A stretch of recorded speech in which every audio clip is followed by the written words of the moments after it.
વરસાદ બોલાવશે ભૂકા. દક્ષિણ ગુજરાત સૌરાષ્ટ્રમાં વરસી શકે છે ભારે વરસાદ. આ અનુમાન છે હવામાન નિષ્ણાંત અંબાલાલ પટેલનું.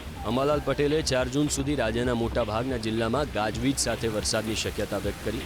ખાસ કરીને પંચમહાલ, દાહોદ, મહીસાગર જિલ્લામાં 2 થી 2.5 ઇંચ વરસાદ વરસી શકે, જ્યારે દક્ષિણ ગુજરાત અને મધ્ય ગુજરાતના જિલ્લામાં 1 ઇંચથી વધુ વરસાદ વરસવાનું અનુમાન છે.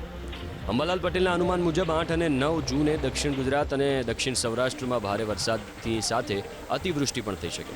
તો 19 અને 20 જૂને રાજ્યમાં અણધાર્યો વરસાદ વરસવાનું અંબાલાલ પટેલનું અનુમાન છે. જોકે 15 જૂનની આસપાસ રાજ્યમાં ચોમાસાની સત્તાવાર એન્ટ્રી અને 20 જૂન પછી ખેતીલાયક વરસાદ વરસવાની શક્યતા વ્યક્ત કરી.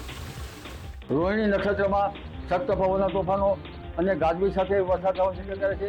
વીજ પ્રપાતથી જનધનને કાળજી રાખવી ઈચ્છે છે. આજથી જ હવામાનમાં પલટો આવશે અને 4 જૂન સુધીમાં લગભગ પંચમહાલના ભાગો, દાહોદ વગેરે ભાગોમાં 50 mm કે તેથી વધુ વરસાદ થવાની શક્યતા રહેશે. આ ઉપરાંત વડોદરાના ભાગોમાં 1 ઇંચ કે તેથી વધુ વરસાદ થવાની શક્યતા રહેશે અને દક્ષિણ ગુજરાતના ભાગોમાં પણ 1 ઇંચ કે તેથી વધુ વરસાદ થવાની શક્યતા રહેશે. ઉત્તર ગુજરાતના સાબરકાંઠાના ભાગોમાં વધુ વરસાદ થવાની શક્યતા રહેશે. આ ઉપરાંત અરવલ્લીના ભાગો પર વધુ વરસાદ થવાની શક્યતા રહેશે.